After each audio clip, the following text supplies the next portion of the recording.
DNA मित्रों, DNA में विश्लेषण की शुरुआत आज हम ईरान और अमेरिका के बीच चल रहे कूटनीतिक युद्ध से करेंगे।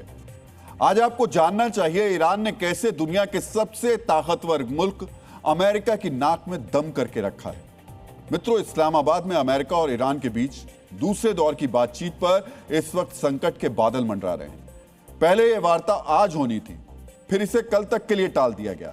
अमेरिकी प्रतिनिधिमंडल के वार्ता में शामिल होने का ऐलान राष्ट्रपति ट्रंप पहले ही कर चुके हैं, लेकिन ईरान ने फिलहाल इस वार्ता की खबर को अफवाह बताया है, जिसके बाद दुनिया तक संदेश जा रहा है अमेरिका बात करने के लिए आतुर है, लेकिन ईरान अपनी शर्तों पर ही बात करने के लिए तैयार है। आज आपको जानना चाहिए इस्लामाबाद में होने जा रही इस वार्ता में अमेरिका के किस कदम ने ब्रेक लगा दिए, अमेरिका ने हर बार पर ईरान बार बार पलटवार कैसे कर रहा है और ट्रंप की धमकियों का असर ईरान पर क्यों नहीं हो रहा है।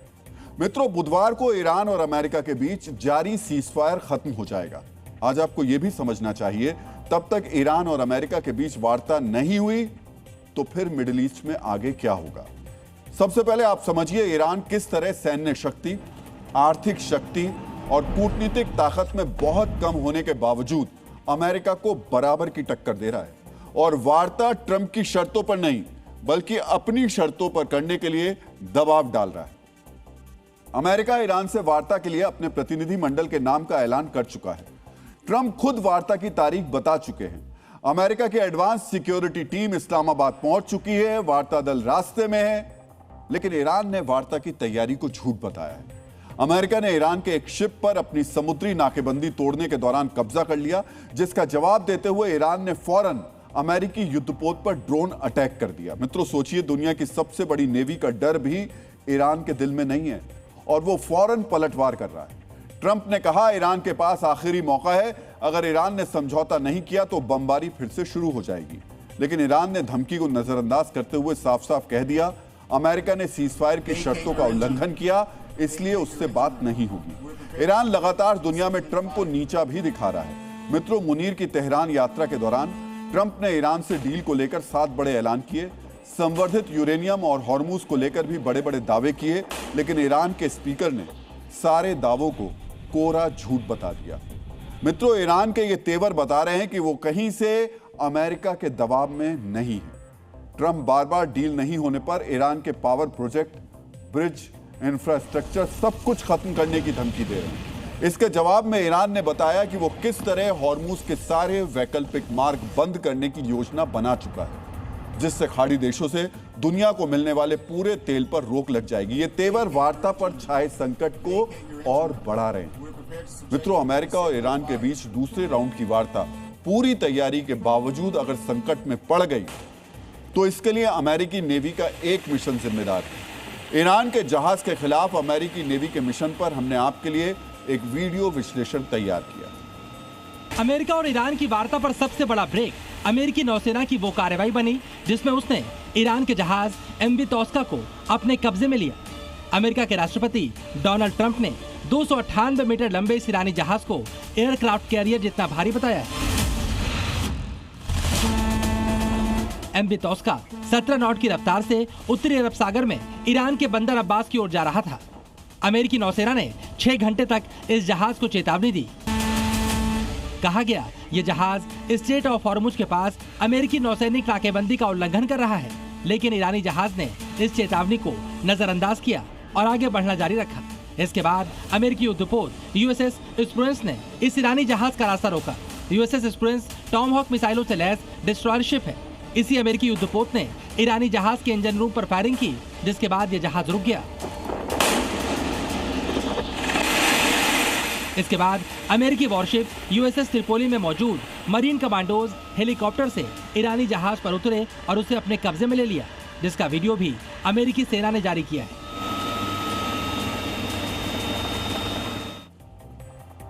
अमेरिका के राष्ट्रपति ट्रंप ने खुद इस एक्शन की जानकारी पूरी दुनिया को दी। सोशल मीडिया के जरिए बताया अब ईरान का जहाज अमेरिका के कब्जे में है और उसकी जांच की जा रही है। अमेरिका की इस कार्रवाई को ईरान ने समुद्री डकैती कहा और इसके जवाब में फौरन अमेरिकी युद्धपोतों पर ड्रोन अटैक का दावा किया। मित्रों, इस वक्त गल्फ ऑफ ओमान के पास अमेरिका के 15 युद्धपोत और aircraft carrier USS Abraham Lincoln ने ब्लॉकेट लगाया हुआ है। ईरान ने इन्हीं युद्धपोतों पर ड्रोन अटैक करने का दावा किया। इसी के साथ ईरान ने अमेरिका को धमकाया भी है। वो बहुत जल्द जहाज को कब्जे में लेने की कार्रवाई का बदला भी लेगा। अपने जहाज पर अमेरिका के कब्जे को ईरान ने सीज फायर का उल्लंघन भी बताया और इस्लामाबाद वार्ता के दूसरे दौर में शामिल होने से साफ इनकार कर दिया। अब ईरान ने वार्ता के लिए अमेरिका से हॉर्मुज पर लगाई नाकेबंदी हटाने की शर्त रखी है। मित्रों, इस वक्त हॉर्मुज में ईरान और अमेरिका दोनों की नाकेबंदी जारी है। ईरान ने हॉर्मुज को 2 दिन पहले ब्लॉक कर दिया था। कुछ देशों के शिप पर IRGC ने फायरिंग भी की थी। ट्रंप ने इसे सीज फायर का उल्लंघन बताया और ईरान के शिप पर कार्रवाई की, जिसे ईरान ने अमेरिका की ओर से किया गया सीज फायर उल्लंघन बताया।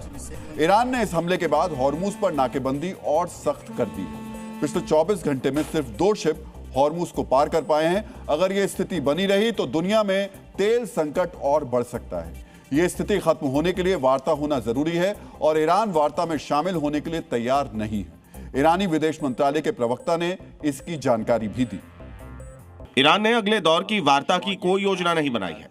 अमेरिका ने अपने विरोधाभासी व्यवहार और युद्ध विराम के लगातार उल्लंघन से यह स्पष्ट कर दिया है कि वो कूटनीतिक मार्ग को गंभीरता से नहीं ले रहा है। वॉशिंगटन की हालिया कार्रवाइयां, जिनमें लेबनान में समझौतों का उल्लंघन और ईरान पर नौसैनिक नाकेबंदी लगाने का प्रयास शामिल है, जिसके कारण हमारे देश के कार्गो जहाज पर हमला हुआ, संयुक्त राष्ट्र के प्रस्तावों के अनुसार आक्रामक कार्रवाई का स्पष्ट उदाहरण है। शब्दों और कार्यों के बीच ये विरोधाभास अमेरिका के इरादों के बारे में ईरानी जनता के संदेह को और मजबूत करता है। ईरानी विदेश मंत्रालय के प्रवक्ता इस्माइल बगाई ने साफ साफ बता दिया, उनके देश की वार्ता में शामिल होने की कोई योजना नहीं है। दूसरी तरफ इस्लामाबाद में फिर से कर्फ्यू लगा दिया गया है। सुरक्षा के लिए 20,000 से ज्यादा सैनिकों को तैनात कर दिया गया है। अमेरिका की सिक्योरिटी टीम्स इस्लामाबाद पहुंच चुकी हैं। अमेरिका के उपराष्ट्रपति JD वेंस, ट्रंप के दूत स्टीव विटकॉफ और ट्रंप के दामाद जेरेड कुशनर भी इस्लामाबाद पहुंचने वाले हैं। लेकिन ईरान ने इस वार्ता को होल्ड पर डाल दिया है। यानी किसी भी तरह ईरान से डील करके इस वॉर से निकलने को तैयार ट्रंप अब ईरान के सामने बेबस नजर आ रहे हैं। ईरान ने ट्रंप के ब्रोकर यानी पाकिस्तान की आतंकी सेना के चीफ आसिम मुनीर को भी साफ साफ बता दिया, वो अपने बॉस को बता दें कि ईरान की नाकेबंदी को खोले बगैर दूसरे दौर की वार्ता नहीं होगी। पाकिस्तान में वार्ता की पूरी तैयारी हो चुकी है। मुनीर ने भी ट्रंप को आश्वासन दिया था वो ईरान को वार्ता के लिए तैयार करेगा। लेकिन अब ईरान के रुख से घबराए आसिम मुनीर ने ट्रंप को फोन करके बताया है ईरान की अमेरिकी नाकेबंदी से वार्ता में रुकावट आ गई है। यानी ट्रंप ईरान की समुद्री नाकेबंदी को हटाएंगे तभी वार्ता होगी और अब मजबूर होकर ट्रंप को इस पर विचार करना पड़ रहा है। मित्रों, मुनीर ने ट्रंप को फोन करके वार्ता के संकट में होने की जानकारी दी तो पाकिस्तान के गृह मंत्री यानी ट्रॉफी चोर मोहसिन नकवी को इस्लामाबाद में मौजूद ईरानी दूतावास में भेजा और ईरान को मनाने की कोशिशें जारी रखी। लेकिन अब तक पाकिस्तान को इसमें सफलता नहीं मिली है। हालांकि ट्रंप ने सोशल मीडिया पर पोस्ट किया, अगर ईरान के नए नेता समझदार हुए तो ईरान का भविष्य बहुत ही महान और समृद्ध हो सकता है।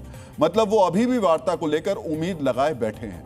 मित्रों, सच्चाई यही है, अमेरिका और ईरान दोबारा युद्ध में नहीं पड़ना चाहते, लेकिन ईरान युद्ध खत्म करने के लिए अमेरिका की हर मांग मानने को तैयार नहीं है। और घरेलू मोर्चे पर ट्रंप जिस तरह दबाव बढ़ रहा है उन पर, वो अमेरिका को अपनी शर्तों पर वार्ता के लिए तैयार इसीलिए ईरान करने में कोशिश कर रहा है। मित्रों, एक तरफ ईरान और अमेरिका के बीच वार्ता संकट में नजर आ रही है, दूसरी तरफ आज अमेरिका के डूम्सडे प्लेन, जिसे फ्लाइंग पेंटागन भी कहा जाता है, उससे आज एक कोडेड रेडियो मैसेज सुना गया। इस कोडेड मैसेज में कुल 12 शब्दों का इस्तेमाल किया गया, लेकिन सबसे ज्यादा चर्चा इस बात की हो रही है अमेरिका के डूम्सडे प्लेन से भेजे गए मैसेज में 4 बार इंडिया शब्द का इस्तेमाल किया गया। मित्रों, अमेरिकी वायुसेना का Boeing E-4B night watch plane यानी डूम्सडे प्लेन एक उड़ता हुआ कंट्रोल रूम है। अगर अमेरिका के खिलाफ न्यूक्लियर वॉर शुरू की जाए, जमीन के सारे कमांड सेंटर नष्ट हो जाएं, तब अमेरिका के बड़े नेता इसी विमान से देश को कंट्रोल कर सकते हैं। हम इस प्लेन के बारे में पहले भी आपको DNA में विस्तार से बता चुके हैं। दुनिया में ऐसे सिर्फ 4 विमान हैं और एक हमेशा एक्शन के लिए तैयार रहता है। आज चर्चा इस बात की हो रही है ये विमान क्यों उड़ा और इसने जो कोडेड रेडियो मैसेज भेजा उसमें इंडिया नाम का इस्तेमाल 4 बार क्यों हुआ। आज हम इसकी वजह आपके सामने डिकोड करेंगे। मित्रों, आज डूम्सडे प्लेन से जो कोडेड रेडियो मैसेज सुने गए उसमें Yankee, India, alpha, victor, Juliet, Lima, delta, Charlie, November, Zulu, uniform, tango, golf, bravo, whiskey जैसे शब्द शामिल थे। इनमें 4 बार इंडिया शब्द को सुना गया।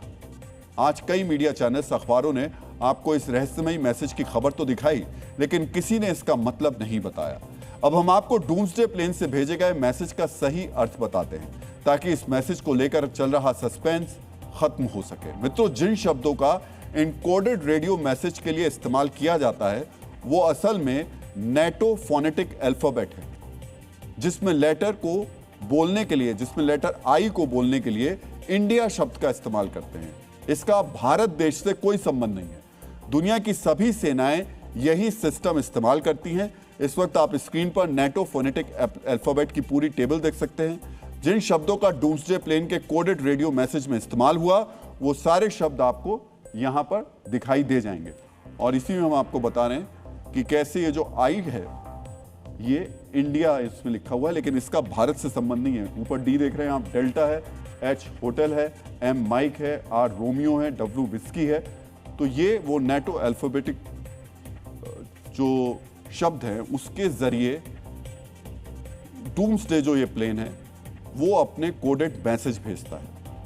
ये मैसेज असल में सिस्टम चेक करने के लिए होते हैं, ये देखने के लिए कि अगर न्यूक्लियर युद्ध छिड़ जाए तो कमांड सिस्टम सही काम कर रहा है या नहीं। मिसाइलों, सबमरीन, फाइटर जेट्स तक मैसेज ठीक से पहुंच रहा है या नहीं। इसे इमरजेंसी एक्शन मैसेज कहा जाता है। और फिलहाल इस तरीके के मैसेज किसी खतरे का संकेत नहीं है। यह संदेश सिर्फ एक तरीके का युद्धाभ्यास है। ऐसे मैसेज अक्सर भेजे जाते हैं, लेकिन इस बार किसी ने इसे सुनकर इंटरनेट पर डाल दिया, जिससे दुनिया भर में इसकी चर्चा शुरू हो गई, क्योंकि इसमें इंडिया शब्द का इस्तेमाल किया गया था। इसीलिए भारत में चर्चा थोड़ी ज्यादा है। अल्फाबेट के लिए इंडिया का इस्तेमाल नेटो 1956 से कर रहा है। इसका किसी देश से संबंध नहीं है। ऐसे शब्द इसलिए इस्तेमाल किए जाते हैं ताकि दो शब्दों के बीच अंतर स्पष्ट हो सके। मित्रों, पूरी दुनिया इस वक्त अमेरिका से जारी होने वाले हर संदेश को डिकोड करने में जुटी है। मित्रों, देश में कुछ लोग एक अलग तरीके का लेकिन मिशन चला रहे हैं। उनका यह मिशन वैचारिक पाखंड का है। इसमें 2 तरीके के लोग हैं, सुपर एक्टिव। एक वो जो कथित धर्मनिरपेक्षता के चश्मे से सनातनी आस्था में खोट देख रहे हैं। दूसरे वो लोग जो स्वयंभू सनातनी रक्षक बनकर सनातन पर ही चोट कर रहे हैं। एक वो लोग हैं जिनको साड़ी, बिंदी, तिलक से दिक्कत है, लेकिन हिजाब और नमाज में अध्यात्म दिखाई देता है। इन्हें हिंदू रीति रिवाजों में कमियां दिखाई देती हैं, लेकिन इस्लामिक परंपराओं में उच्च कोटि का संस्कार दिखाई देता है। दुर्भाग्य है, ये सब कुछ देश के बड़े आधुनिक कॉरपोरेट में हो रहा है। जब सनातन पर चोट वाले पाप का खुलासा होता है तो कुछ स्वयंभू सनातन रक्षक उदंडता पर उतर जाते हैं। मित्रों, इन्हें चिंता सनातन की नहीं है, अपनी नेतागिरी की है। अपनी नेतागिरी चमकाने के लिए ये किसी भी हद तक गिर जाते हैं। ये तय करने में लग जाते हैं कि किस दुकान में, किसी कंपनी में, किसी संस्थान में कौन क्या करेगा, कैसे कपड़े पहनेगा, कैसे रहेगा। दोनों तरह के लोग सनातन और समाज के दुश्मन हैं। इसीलिए आज हम सनातन को चोट पहुंचाने वाले इन दोनों तरह के लोगों की वैचारिक मरम्मत करेंगे। महात्मा गांधी ने कहा है कि किसी के धर्म का अपमान करना मानवता का अपमान है। डीएनए मित्रों, देश की मशहूर कंपनी लेंसकार्ट में यही हो रहा था। धर्म का अपमान, सनातन का अपमान। लेंसकार्ट के स्टाफ यूनिफॉर्म और ग्रूमिंग गाइड का विवाद अभी थमा नहीं है। आज लेंसकार्ट की सनातन विरोधी सोच के एक पीड़ित को आपको जरूर सुनना चाहिए और थोड़ा ध्यान से सुनना चाहिए। 10 बार 2025 को कंपनी में से कॉल आया मेरे को जॉब के लिए। बाद में मैं सूरत में वेसू एरिया में अपना इंटरव्यू देने के लिए गया और वहाँ मुझे बताया नहीं कि हमारी कंपनी में तिलक और शिखा अलाउड नहीं है। तो मुझे कंपनी वालों ने बोला कि वहाँ के जो मैनेजर है और हमारा जो ट्रेनिंग का हेड है, जो मैं ट्रेन करने वाला था, उसका नाम है नरगिस, और उसने मुझे बताया कि आपकी ये जो शिखा है और शिखा काटनी पड़ेंगी और तिलक मिटाना पड़ेगा और हाथ में जो ओम का निशान है वो भी मिटाना पड़ेगा। बाद में ही आपको जॉब में रखा जाएगा। और मैंने मना कर दिया साफ साफ, ये नहीं मैं निकालने वाला। तो दूसरे ही दिन, ट्रेनिंग के दूसरे दिन मुझे वहाँ से निकाल दिया। सुना आपने, शिखा, तिलक और ओम का चिन्ह होने के कारण जेनिश को नौकरी से निकाल दिया गया। उसे योग्यता और कामकाज में दक्षता के कारण नौकरी मिली थी, ट्रेनिंग हो रही थी, लेकिन अपनी धार्मिक पहचान नहीं छोड़ने के कारण उन्हें बाहर कर दिया गया। सोचिए, एक सेल्समैन के लिए योग्यता क्या है। सामान बेचने में दक्षता, क्या जिनेश, शिखा, तिलक और ओम के चिन्ह के साथ चश्मा नहीं बेच सकते थे? बेच सकते थे, लेकिन उन्हें नौकरी से निकाल दिया गया। अब सोचिए, लेंसकार्ट के अधिकारी कह रहे हैं कि पॉलिसी पुरानी थी। यहां हम फिर कहेंगे बात नए पुराने की नहीं है, बात तो सनातन विरोधी जहरीली सोच की है जो इन आधुनिक दिखने वाले लोगों के दिमाग में कैद है। ये वही लोग हैं जो महंगा कोट, आंखों पर काला चश्मा पहनकर निकल पड़ते हैं, खुद को मॉडर्न ख्याल और प्रोग्रेसिव दिखाने के लिए धर्म और धर्मनिरपेक्षता का ज्ञान देते हैं। जानते हैं कि कथित धर्मनिरपेक्षता का मतलब सिर्फ सनातन विरोध होता है। मित्रों, गुरुदेव रविन्द्रनाथ टैगोर ने कहा है कि सच्चा धर्म वो है जो मनुष्य को जोड़ता है, ना कि तोड़ता है। मनुष्य को जोड़ने नहीं तोड़ने वाले धर्म के उपासक पीयूष बंसल अकेले नहीं हैं। मित्रों, आपने एक चर्चित टीवी शो में पीयूष बंसल के साथ नमिता थापर को जरूर देखा होगा। इनकी रील्स वायरल होती रही हैं। आपकी टाइमलाइन पर भी पीयूष और नमिता थापर की कोई रील्स जरूर आई होगी। वो कहते हैं कि आदमी आप अपनी जैसी सोच के लोगों से ही मित्रता करता है। तो एमक्योर फार्मास्यूटिकल्स की एग्जीक्यूटिव डायरेक्टर नमिता थापर भी पीयूष बंसल की तरह ही कथित आधुनिक धर्मनिरपेक्ष हैं। तभी दोनों की पक्की वैचारिक मित्रता है। नमिता थापर जी को नमाज में फायदा ही फायदा दिखता है, और ये सबका अपना अपना अनुभव है, इसमें कोई आपत्ति भी नहीं है। लेकिन आपत्ति है बयान के दूसरे हिस्से पर। आपने नमाज पर मंत्रमुग्ध होने वाली नमिता जी की साड़ी और संस्कार पर जो कह रही हैं, संस्कारी सुनकर वो पक गई हैं। साड़ी पहनकर पूजा करने के लिए कोई संस्कारी नहीं होता है। मित्रों, नमाज, साड़ी और संस्कार पर नमिता जी ने जो कहा वो सामान्य शब्द नहीं है। ये उनकी सोच को, उनके विचार को आकार देने वाले शब्द हैं। ये वो शब्द हैं जो उनके मन मस्तिष्क के गहरे अंधेरे में बैठे कालेपन को हमारे सामने लाए। इसीलिए हम कह रहे हैं ये सामान्य शब्द नहीं है। समझिए, अगर ये शब्द नहीं होते तो हमें कैसे पता चलता कि कथित आधुनिक सोच वाली नमिता थापर के लिए नमाज शारीरिक फायदे की क्रिया है, लेकिन साड़ी और संस्कार उनके लिए पिछड़ेपन का प्रतीक है। समझिए, साड़ी और संस्कार सनातन के प्रतीक हैं। नमिता के शब्दों में जो नफरत है, ना वो सिर्फ साड़ी जैसे भारतीय परिधान के लिए, वो नफरत सनातन और सनातनी संस्कारों के लिए भी है। मित्रों, सनातन विरोधी विचारों के लिए जब नमिता थापर निशाने पर आ गई तो उन्होंने वही किया जो उनके वैचारिक मित्र करते हैं। विक्टिम कार्ड खेलने लगी, बताने लगी मैंने तो योग पर ही रील बनाई है। वही घिसे पिटे तर्क, मैं महिला हूं, मैं हिंदू हूं। जी हां, आप महिला हैं, हिंदू हैं, ये सच है। अच्छा, नमिता जी को अब भी लग रहा है कि उन्हें नमाज पर वीडियो बनाने के लिए निशाना बनाया जा रहा है, इसलिए वो तर्क दे रही है मैंने तो योग पर भी वीडियो बनाया है। नमिता जी, आप तो हेल्थ केयर से जुड़ी हैं, अच्छे से जानती होंगी कि कुछ लोगों को आयुर्वेदिक दवाएं सूट करती हैं, कुछ लोग होम्योपैथिक इलाज को उनको भी पसंद आता है। तो आपको भी नमाज पसंद है, ये आपका व्यक्तिगत विषय है। लेकिन नमिता जी, आपकी आलोचना नमाज पर वीडियो बनाने के लिए नहीं हो रही है, आपकी आलोचना हो रही है साड़ी और संस्कार पर आपकी अभद्र और छोटी मानसिकता वाली टिप्पणी के लिए। तो सबसे पहले आप अपने विचारों में बदलाव लाएं। कथित मॉडर्न ख्याल वाली छवि बनाने के लिए सनातन और सनातनी संस्कारों का अपमान बंद करें, और हां, बड़प्पन दिखाते हुए साड़ी और संस्कार वाली अभद्र टिप्पणी के लिए क्षमा भी मांग लीजिए। डीएनए मित्रों, स्वामी विवेकानंद ने कहा है कि हम न केवल सभी धर्मों का सम्मान करते हैं, बल्कि सभी को सत्य मानते हैं। यही सनातन का विराट भाव है। लेकिन जानते हैं, कुछ स्वयंभू सनातन रक्षक सनातन की इस विराट गरिमा को कलंकित कर रहे हैं। अब जरा तस्वीर का दूसरा रुख भी देख लीजिए। आप मेरी बाईं तरफ एक वीडियो देख रहे हैं। यह वीडियो मुंबई से आया है। वीडियो में जो महिला दिख रही है उनका नाम नाजिया इलाही खान है। नाजिया लेंसकार्ट की सनातन विरोधी गाइडलाइंस का विरोध करने के लिए लेंसकार्ट के स्टोर में पहुंची। डॉक्टर भीमराव अंबेडकर ने कहा है कि सामाजिक एकता तभी संभव है जब हम एक दूसरे के विश्वासों का सम्मान करना सीखें। यहां नाजिया जी क्या कर रही हैं? एक मुस्लिम कर्मचारी को अपमानित कर रही हैं, उसे मानसिक तौर पर टॉर्चर कर रही हैं। समझ रहे हैं? यह विरोध का सबसे सस्ता और चलताऊ तरीका है। सनातन के स्वयंभू ठेकेदार बनकर हुड़दंगियों की भीड़ जुटाई, किसी अल्पसंख्यक को पकड़ा, उसे टॉर्चर किया, वीडियो बनाया और वीडियो को सोशल मीडिया पर अपलोड कर दिया, फिर अपनी पीठ थपथपा ली। माफ कीजिएगा नाजिया जी, आप जो कर रही हैं वो सनातन का सम्मान नहीं है, वो सनातन की गरिमा के खिलाफ है, वसुदैव कुटुंबकम वाले सनातनी विचार के खिलाफ है। एक आम भारतीय की तरह मोहसिन भी नौकरी कर रहे हैं। मोहसिन लेंसकार्ट में किसी ऊंचे ओहदे पर नहीं है, वो कंपनी की नीतियां नहीं बनाते। उन्होंने तय नहीं किया था कि किसी को तिलक लगाना है या किसको साड़ी बिंदी पहननी है नहीं पहननी है। आपको मोहसिन से नहीं, ये सवाल किसी और से पूछने चाहिए थे।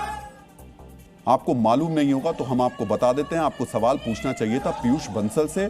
वही पीयूष बंसल जो लेंसकार्ट के सीईओ और फाउंडर हैं। कंपनी की सारी नीतियां उन्हीं की सहमति से बनती हैं। जिस सनातन विरोधी पॉलिसी का आप विरोध कर रही हैं ना, वो भी पीयूष बंसल के साइन से ही पास हुई होगी। लेकिन आप पीयूष बंसल से सवाल नहीं पूछेंगे क्योंकि वहां तक आपकी पहुंच नहीं है। आप जैसे नेताओं की पीयूष बंसल को शायद आपको अपॉइंटमेंट भी नहीं मिल पाएगा। इसलिए आप कंपनी के एक छोटे से कर्मचारी मोहसिन को धमका रही हैं। नाजिया इलाही, आपको सवाल पूछना चाहिए श्वेता शुक्ला से। इनका तो नाम भी आपको पता नहीं होगा। यही एचआर की प्रमुख थी, विवादित पॉलिसी बनाने में इनकी भूमिका भी रही होगी। आपको सवाल पूछना चाहिए अनंत गुप्ता से। ये लेंसकार्ट के एचआर में बड़े अधिकारी हैं, कंपनी के बोर्ड के सदस्य हैं, लेकिन आप इन्हें भी नहीं जानती होंगी। अभिषेक गुप्ता, नेहा बंसल, अमित चौधरी, आशीष कश्यप, इनका नाम सुना है नाजिया जी? आपने नहीं सुना होगा। इसलिए हम आपको बता रहे हैं, ये वो लोग हैं जो लेंसकार्ट की नीतियां तय करते हैं, कंपनी के बोर्ड में शामिल हैं। आपको इन लोगों से सवाल पूछना चाहिए, लेकिन इन्हें तो आप जानती भी नहीं है। जानती होती तब भी आप मुंबई से दिल्ली गुरुग्राम आकर लेंसकार्ट के अधिकारियों का विरोध करने की जहमत नहीं उठाती, क्योंकि आपके पास विरोध का एक रेडीमेड सस्ता मॉडल है। घर से निकलो, 10 समर्थकों को जुटाओ, लेंसकार्ट के किसी स्टोर पर पहुंच जाओ और ऊंची आवाज में एक छोटे से मुस्लिम कर्मचारी को धमका दो। इतने में ही आपके विरोध की इतिश्री हो जाती है। नाजिया जी, मोहसिन को स्टोर का प्रमुख बनाने पर जो आप बनावटी गुस्सा दिखा रही है ना, वो भी ना ठीक नहीं है। वो अपनी मेहनत और योग्यता से इस पोजीशन पर पहुंचे हैं। भारत में किसी मुसलमान के किसी विभाग के प्रमुख बनने पर रोक नहीं है। भारत में धर्म नहीं, योग्यता देखी जाती है। आप भी तो मुस्लिम हैं, बीजेपी की बड़ी नेता हैं। यकीनन धर्म देखकर नहीं, योग्यता से ही आपको ये पोजीशन मिली होगी। इसलिए योग्यता का सम्मान कीजिए। विरोध करना है तो सही तरीके से कीजिए। और हां, जैसे आप कह रही हैं ना कि तिलक लगा दो, तिलक कोई होली का रंग नहीं है। सनातन में तिलक का साइंटिफिक तर्क और महत्व है, आपको यह भी नहीं पता होगा। इसलिए हम बता देते हैं, सुनिए, पहले तिलक लगाने की विधि भी समझ लीजिए। स्नान के बाद ही तिलक लगाया जाता है। पहले अपने इष्ट देवता को, फिर स्वयं को तिलक लगाया जाता है। स्वयं को अनामिका यानी रिंग फिंगर से तिलक लगाया जाता है। दूसरे व्यक्ति को अंगूठे से तिलक लगाया जाता है। पितरों को तर्जनी यानी इंडेक्स फिंगर से तिलक लगाया जाता है। और हाँ, तिलक कहीं भी नहीं लगाया जाता, ये माथे और दोनों बाहों के बीच आज्ञा चक्र पर लगाया जाता है। सही तरीके से माथे पर तिलक लगाने से शांति और शीतलता मिलती है। और सुनिए, सफेद या लाल चंदन से तिलक लगने से एकाग्रता बढ़ती है, घर में सुख समृद्धि आती है। रोली कुमकुम का तिलक लगाने से आलस से दूर होता है। केसर से तिलक लगाने पर यश और सफलता मिलती है। गोरचंद तिलक लगाने से विजय की प्राप्ति होती है। अष्टागंध यानी 8 सुगंधित द्रव्यों से तिलक लगाने से विद्या और बुद्धि का विकास होता है। यह भी जान लीजिए कि तिलक की भी एक परंपरा है। भस्म तिलक शैव परंपरा में भगवान शिव की भक्ति का प्रतीक है। चंदन तिलक वैष्णव संप्रदाय की पहचान है। नाजिया जी, आपको और आपके जैसे स्वयंभू सनातन रक्षकों को ये बात नहीं पता होगी। जान लीजिए, अगली बार जब तिलक लगाने जाएं तो पूरी परंपरा का ध्यान रखिएगा। ये सनातन से जुड़ी बहुत पवित्र प्रक्रिया है। जैसे लेंसकार्ट ने सनातन का अपमान किया, वैसे ही कुछ आप भी कर रही थी। एक तो उस बेचारे मोहसिन को पकड़ा, सारा का सारा ठीकरा उसके सिर पे फोड़ा, उसके बाद थाली ली और इस तरीके से माथे पर एहसान जताते हुए तिलक लगाने शुरू किए जैसे होली का रंग लगा रही है।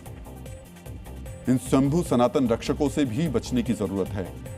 आज हमने लेंसकार्ट से विवाद पर अपना पक्ष रखने को कहा, लेकिन लेंसकार्ट के अधिकारियों ने कुछ भी कहने से इनकार कर दिया। उन्होंने कहा कि कंपनी ने जो पोस्ट की है वही हमारा आधिकारिक बयान है। मित्रों, विवाद के बाद लेंसकार्ट बैकफुट पर है, क्योंकि सनातन धर्मियों के आक्रोश का असर लेंसकार्ट की आर्थिक सेहत पर भारी पड़ रहा है। अब एक आंकड़ा यह भी देख लीजिए। 15 अप्रैल को लेंसकार्ट का शेयर 557 रुपए 65 के भाव पर था। यह ऑल टाइम हाई था, लेकिन विवाद के बाद आज 20 अप्रैल को लेंसकार्ट का शेयर गिरकर 508 रुपए तक पहुंच गया। हालांकि यह 533 रुपए के भाव पर बंद हुआ। समझिए, विवाद शुरू होने के बाद से कंपनी के शेयर में करीब 7% की गिरावट आई है। इससे कंपनी का मार्केट कैप 90,000 करोड़ रुपए से नीचे आ गया। समझिए, आज शेयर बाजार में तेजी रही, इसके बावजूद लेंसकार्ट के शेयर गिरे। साफ है, यह सनातन धर्मियों के आक्रोश का परिणाम है। इसलिए लेंसकार्ट के सीईओ और फाउंडर पीयूष बंसल अब माफी मांग रहे हैं। मित्रों, विद्वान कहते हैं मनुष्यों को दूसरे की गलती से सीखना चाहिए। बुद्धिमान ऐसे ही करते हैं, लेकिन हर व्यक्ति बुद्धिमान नहीं होता। अब आईपीएस कृष्ण साहे भी ऐसे ही लोगों में शामिल हैं। आईपीएस हैं लेकिन बुद्धिमान हैं, इस पर संदेह है। हम ऐसा क्यों कह रहे हैं विस्तार से बताएंगे, लेकिन पहले आप इनको सुन लीजिए। राम कृष्ण या अजर, ये मतलब आदमी रहे होंगे और ये मर चुके, और मरा हुआ व्यक्ति कुछ भी नहीं कर सकता। ये जन्नत जन्नम या स्वर्ग नर्क भी नहीं है, ये भूत प्रेत जिन वगैरह ऐसा कुछ नहीं है, ये सब कल्पना मात्र है। सोचिए, यूपीएससी की जो परीक्षा पास कर कृष्ण साहे आईपीएस बने, उसमें कामयाबी का प्रतिशत 0.1 से 0.2% के आसपास होता है। यानी लगभग 500 से 1000 में से एक परीक्षार्थी पास होता है। ऐसी परीक्षा पास करने के बाद भी इन्हें सनातन विरोधी ज्ञान ही मिला। अब ऐसे दिग्भ्रमित लोगों पर क्या कहा जाए, आप सोचिए। हम अपनी बात खत्म करने से पहले बौद्ध धर्मगुरु दलाई लामा की एक पंक्ति जरूर आपसे शेयर करेंगे। दूसरों के धर्म के प्रति सम्मान शांति की पहली शर्त है। यह बात पीयूष बंसल, नमिता थापर, नाजिया इलाही और कृष्ण साहे जैसे लोगों को जरूर याद रखनी चाहिए। मित्रों, सनातनी आस्था के खिलाफ टिप्पणी करना अब एक ट्रेंड बन चुका है। ऐसे लोगों पर कानूनी एक्शन होना चाहिए, लेकिन ऐसा बिल्कुल नहीं होना चाहिए कि इसके नाम पर कोई भी आदमी अपना चेहरा चमकाने के लिए किसी को भी डराना धमकाना शुरू कर दे। महात्मा गांधी ने कहा था, धमकी और दबाव सत्य और लोकतंत्र के मार्ग नहीं होते, ये केवल शक्ति के दुरुपयोग का संकेत है। मित्रों, शक्ति का दुरुपयोग सनातन के नाम पर भी हो रहा है और सत्ता के दम पर भी हो रहा है। पश्चिम बंगाल में सत्ताधारी पार्टी के नेता और कार्यकर्ता दोनों ने लोकतंत्र को धमकी तंत्र में बदलने में कोई कसर नहीं छोड़ी है। तृणमूल कांग्रेस के कार्यकर्ता वोटर को धमका रहे हैं, तो उनकी नेता यानी ममता बनर्जी अफसरों को धमका रही हैं। दोनों खुलेआम कैमरे के सामने बेफिक्र और बेपरवाह होकर डरा रहे हैं। सोचिए, क्या जो इस चुनाव में टीएमसी को वोट नहीं देगा या फिर जो अफसर टीएमसी के हिसाब से काम नहीं करेंगे, सरकार में लौटने पर ममता उनका हिसाब करेंगी? लोकतंत्र के लिए कितनी खतरनाक सोच है। इसीलिए आज हम बंगाल चुनाव में सरकारी धमकी का विश्लेषण करेंगे। मित्रों, नेल्सन मंडेला ने कहा था, धमकी से शासन करना स्वतंत्रता का अपमान है और यह लोकतंत्र के मूल्यों के खिलाफ है। ये जानते हुए भी ममता बनर्जी सत्ता में लौटने के लिए डर वाली राजनीति कर रही हैं। वो मालदा में एक चुनावी सभा को संबोधित कर रही थी। इसी दौरान उन्होंने प्रशासनिक अधिकारियों और पुलिस से कहा कि यदि अधिकारियों ने चुनाव के दौरान ठीक से काम नहीं किया तो उनसे हिसाब लिया जाएगा। सबसे पहले हम आपको सुनाते हैं उन्होंने क्या कहा। एजेंटদের अरेस्ट करो। तुम चाहे अरेस्ट करो, चाहे रेड करो, तुम्हारा सारा इतिहास मुझे पता है। तुम लोगों का एक एक का नाम, एक एक का ठिकाना, तुम किसकी नौकरी कर रहे हो, सब जानती हूँ। कल बीजेपी नहीं रहेगी तब समझ लीजिएगा, सही तरीके से काम नहीं होगा तो लोग बदला लेंगे। निरपेक्षভাবে কাজ না হলে মানুষ কিন্তু বদলা নেবে। सुना आपने, ये एक मुख्यमंत्री की भाषा कैसे हो सकती है।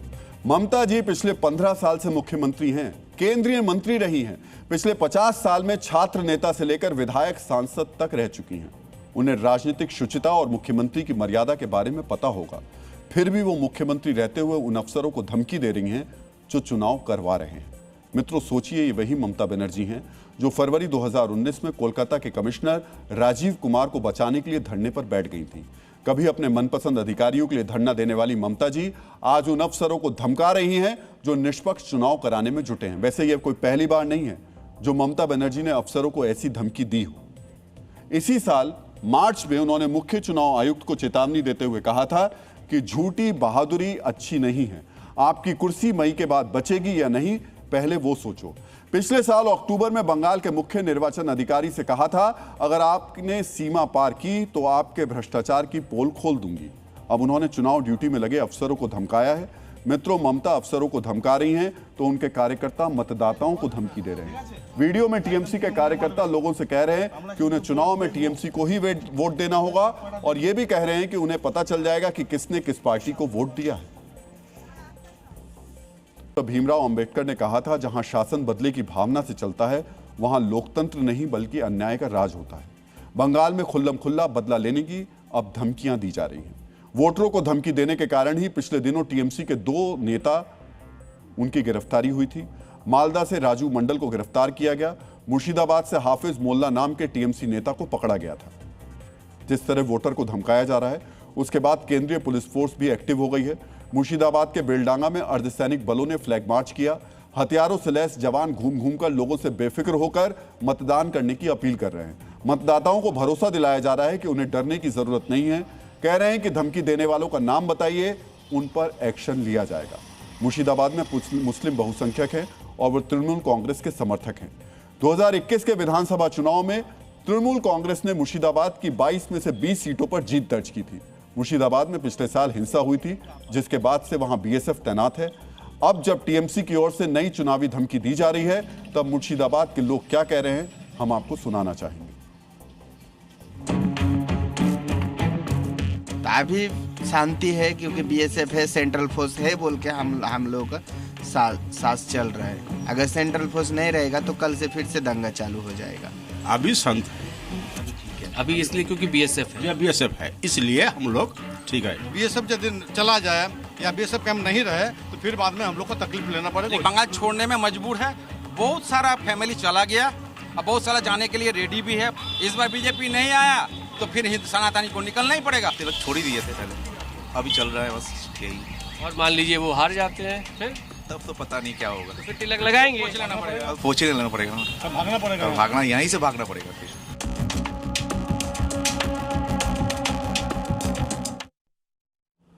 आप इस डर को महसूस कर सकते हैं। इसी डर को खत्म करने के लिए और हिंसा रहित चुनाव कराने में अधिकारी लगे हुए हैं, तो ममता बनर्जी की ओर से धमकियां दी जा रही हैं।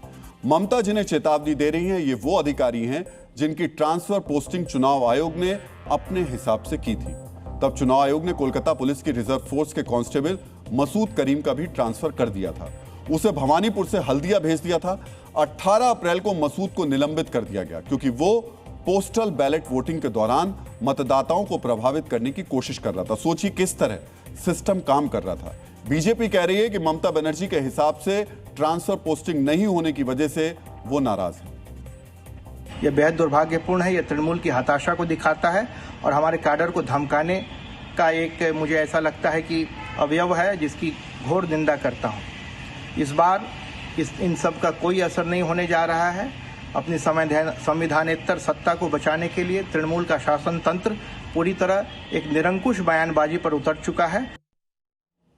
यह सच है कि जब चुनाव आयोग ने मुख्य सचिव, डीजीपी और कई डीएम एसपी के तबादले कर दिए थे, जिसे ममता ने असंवैधानिक बताया था, अब ममता यह संदेश देना चाहती हैं कि केंद्र सरकार बाहरी लोगों और केंद्रीय बलों के जरिए बंगाल पर कब्जा करना चाहते हैं। अधिकारियों को धमकाकर वो अपने कार्यकर्ताओं में जोश भरना चाहती हैं और ये जताना चाहती हैं कि 2026 के बाद भी सत्ता उन्हीं के पास रहेगी। डीएनए मित्रों, नेल्सन मंडेला ने कहा था कि सत्ता पाने के लिए हर तरीका अपनाना स्वतंत्रता की भावना के खिलाफ है। सच्ची जीत वही है जो न्यायपूर्ण हो। लेकिन मौजूदा राजनीति में इस सिद्धांत को कैसे हर पार्टी तिलांजलि दे रही है। लेकिन बंगाल में इस मामले में टीएमसी सबसे आगे है। मतदाताओं को सरेआम धमकियां दी जा रही हैं, इसलिए उन्हें भरोसा दिलाने के लिए और हिंसा रहित चुनाव कराने के लिए केंद्रीय पुलिस फोर्स की भारी भरकम टीम लगाई गई है। पश्चिम बंगाल में इस बार सेंट्रल फोर्स की 2400 कंपनियां तैनात की गई हैं। इसके अलावा स्टेट फोर्स की 150 कंपनियां हैं। कुल मिलाकर जवानों की 2550 कंपनियां मिलाकर शांतिपूर्ण चुनाव कराने की तैयारी है। एक कंपनी में औसतन 80 से 100 जवान होते हैं। इसलिए चुनाव आयोग ने कहा है कि करीब 2,40,000 वर्दी वाले पश्चिम बंगाल में अब चुनाव करवाएंगे। 75 वर्षों के चुनावी राजनीति के इतिहास में पहले ना तो किसी चुनाव में पश्चिम बंगाल में इतनी फोर्स की तैनाती की गई है, ना ही किसी दूसरे राज्यों के चुनाव में एक साथ इतने जवानों को उतारा गया है। 2021 के चुनाव में पुलिस फोर्स की करीब 1000 कंपनियां तैनात थी। यानी इस बार सीधे सीधे पिछले विधानसभा चुनाव से 2 गुने सुरक्षा बल मिलकर के चुनाव करवा रहे हैं। पश्चिम बंगाल में 85,379 बूथ हैं, जहां पर लगभग 6 करोड़ 83 लाख वोटर मतदान करेंगे। यहां पर 2,40,000 पुलिस फोर्स है। इस हिसाब से देखें तो हर बूथ पर सेंट्रल फोर्स के 3 से 4 जवानों की तैनाती होगी। औसतन 280 वोटर पर सेंट्रल पुलिस फोर्स का 1 जवान तैनात होगा। इसके अलावा स्टेट पुलिस भी रहेगी। ये भारत के किसी भी राज्य के विधानसभा चुनाव में अब तक की सबसे बड़ी केंद्रीय फोर्स की तैनाती है। 2024 के लोकसभा चुनाव में समूचे देश में लगभग 3,40,000 केंद्रीय पुलिस फोर्स के जवानों को तैनात किया गया था। उस हिसाब से देखिए तो सिर्फ एक राज्य में लोकसभा चुनाव की तुलना में मात्र 1 लाख फोर्स कम है। जो फोर्स तैनात है उसके पास उनकी गाड़ियों को 360 डिग्री पर घूमने वाला सीसीटीवी कैमरा भी लगाया गया है। इससे ऑब्जेक्ट किसी भी स्थिति में हो कैमरे की नजर से बच नहीं सकता। यह तब और महत्वपूर्ण हो जाता है जब गाड़ी मूविंग डायरेक्शन में हो और वीडियो कैप्चर हो जाए। हर कैमरा आधुनिक तकनीक से लैस है। कैमरे को पुलिस की गाड़ी पर इस तरह लगाया जा रहा है जिससे दूर से ही सब कुछ कैमरे में कैद हो जाएगा। पुलिस का दावा है कि 30 मीटर के दायरे में सब कुछ कैप्चर हो जाएगा। ये कैमरे रात के अंधेरे में और हर तरह के मौसम में स्पष्ट HD फुटेज रिकॉर्ड करने में सक्षम है। जितने भी बाहर से ऑब्जर्वर गए हैं उनके साथ चलने वाली सुरक्षा गाड़ी में भी इस तरीके के सीसीटीवी कैमरे लगाए जा रहे हैं। इसे एक कमांड सेंटर से जोड़ा जा रहा है जहां से पूरे विजुअल की मॉनिटरिंग होगी। आज तक कभी किसी चुनाव में इस तरीके के कैमरे नहीं लगाए गए। अब तक सिर्फ जम्मू कश्मीर में सुरक्षा बलों और पुलिस की गाड़ियों में इस तरीके के 360 डिग्री कैमरे और हाईटेक तकनीक का इस्तेमाल किया जाता रहा है। यानी मित्रों, सिर्फ कैमरे ही नहीं लगाए गए बल्कि सुरक्षा बलों के चलने की गाड़ी वो भी बंकर जैसी है। गाड़ी पूरी तरह बुलेट प्रूफ है। हमारी बाईं तरफ आप उन गाड़ियों की तस्वीर देख रहे हैं। जम्मू कश्मीर नंबर की ये गाड़ियां हैं। ये गाड़ियां पूरी तरह से बुलेट प्रूफ और ब्लास्ट प्रूफ होती हैं।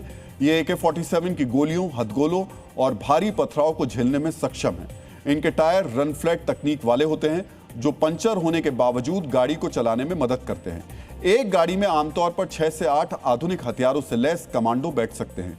भीड़ को नियंत्रित करने के लिए कुछ गाड़ियों में धुआं छोड़ने की भी व्यवस्था है।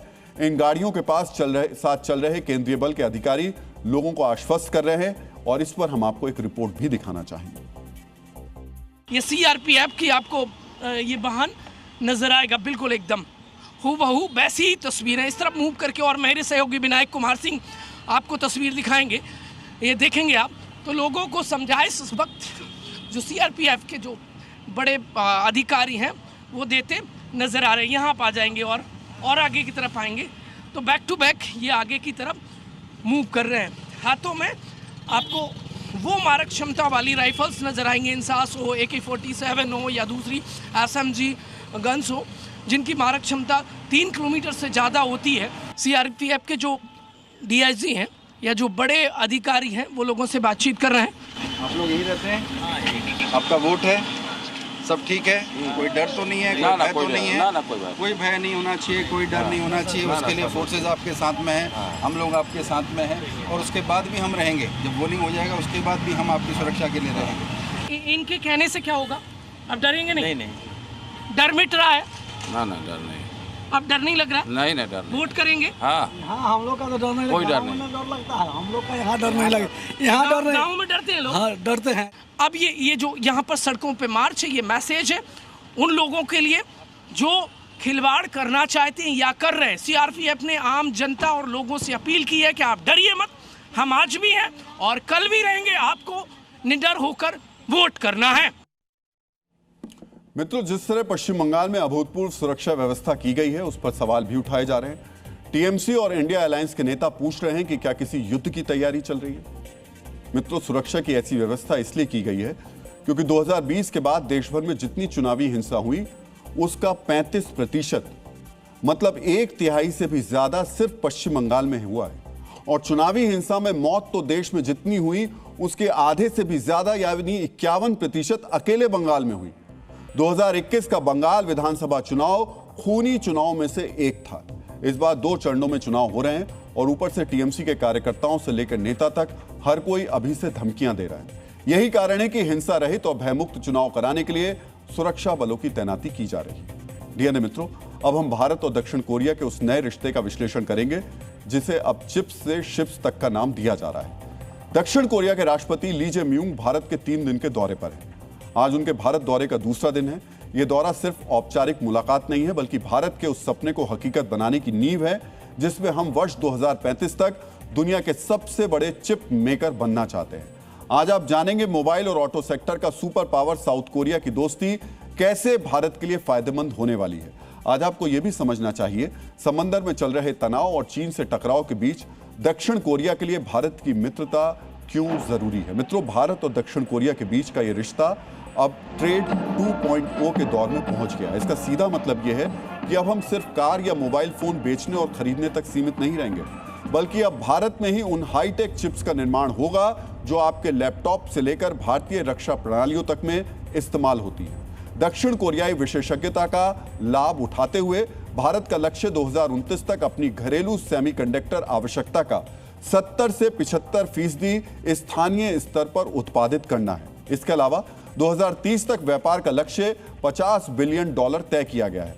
अभी दोनों देशों के बीच व्यापार करीब $27 बिलियन का है। अगले 1 साल के भीतर पुराने व्यापार समझौते को अपडेट किया जाएगा। प्रधानमंत्री मोदी और राष्ट्रपति ली ने इस बात पर जोर दिया कि अब दोनों देश मिलकर एआई यानी आर्टिफिशियल इंटेलिजेंस और सेमीकंडक्टर के क्षेत्र में दुनिया का नेतृत्व करेंगे। दक्षिण कोरिया की कंपनी अब भारत में सिर्फ फैक्ट्री नहीं लगाएगी, बल्कि यहां रिसर्च और डेवलपमेंट के सेंटर भी खोलेगी। आज प्रधानमंत्री मोदी और मैंने दोनों देशों के रिश्तों को और आगे बढ़ाने के तरीकों पर गहन बातचीत की है। दुनिया की सबसे बड़ी आबादी और चौथी सबसे बड़ी अर्थव्यवस्था के साथ भारत ग्लोबल साउथ में एक लीडर के तौर पर उभरा है। आपके विकसित भारत 2047 विजन के तहत भारत बहुत ज्यादा विकास कर रहा है और कोरिया भी चिप्स और सेमीकंडक्टर में दुनिया का लीडर है। मित्रों, इस दोस्ती के पीछे एक बहुत बड़ा आर्थिक गणित भी छिपा है। भारत सरकार ने इंडिया सेमीकंडक्टर मिशन 2.0 के तहत बहुत बड़ा लक्ष्य रखा है। हम चाहते हैं कि 2035 तक भारत दुनिया के टॉप 4 चिप उत्पादक देशों में शामिल हो जाए। इसके लिए गुजरात के धोलेरा और साणंद को बड़े हब के रूप में विकसित किया जा रहा है। टाटा और माइक्रोन जैसी कंपनियां वहां पहले से काम कर रही हैं और अब सैमसंग जैसी कोरियाई दिग्गजों के आने से इस मिशन को नई उड़ान मिलेगी। 2035 तक भारत का चिप मार्केट $300 बिलियन का हो जाएगा। देश की 75% जरूरतें स्थानीय स्तर पर पूरी करने का लक्ष्य है। गुजरात का धोलेरा बनेगा भारत का पहला बड़ा सेमीकंडक्टर हब। भारत की ताकत हमारा टैलेंट है। दुनिया में चिप डिजाइन करने वाले हर 5 में से 1 इंजीनियर भारतीय है। वहीं दक्षिण कोरिया के पास दुनिया की सबसे बेहतरीन तकनीक है। जब भारत का टैलेंट और कोरिया की तकनीक मिलेगी तो चीन के दबदबे को चुनौती मिलना तय है। राष्ट्रपति ली की यात्रा का एक और महत्वपूर्ण परिणाम भारत कोरिया डिजिटल ब्रिज का शुभारंभ है। यह पहला दोनों देशों के बीच एआई, सेमीकंडक्टर और सूचना प्रौद्योगिकी में सहयोग गहरा करने के लिए डिजाइन किया गया है। प्रधानमंत्री मोदी ने इसे चिप्स से शिप्स तक की साझेदारी बताया, जो केवल व्यापार नहीं बल्कि भविष्य के नवाचार की नींव है। साथ ही गुरु रविंद्रनाथ टैगोर की उक्ति को कोट करते हुए कोरिया को पूर्व का दीपक बताया और इंडो पैसिफिक में शांति और स्थिरता के लिए संयुक्त प्रयासों की जरूरत पर बल दिया। आज प्रेसिडेंट ली की यात्रा से हम इस ट्रस्टेड पार्टनरशिप को फ्यूचरिस्टिक पार्टनरशिप में ट्रांसफॉर्म करने जा रहे हैं। हम चिप से लेकर शिप्स, टैलेंट से लेकर टेक्नोलॉजी, एनवायरनमेंट से लेकर एनर्जी, हर क्षेत्र में सहयोग के नए अवसरों को साकार करेंगे। डीएनए में अब आज का संदेश। कैलेंडर हमेशा तारीख को बदलता है, पर एक दिन ऐसी तारीख भी आती है जो कैलेंडर को ही बदल देती है। इसलिए सब्र रखें, वक्त हर दिन किसी का आता है। मेहनत करते रहिए।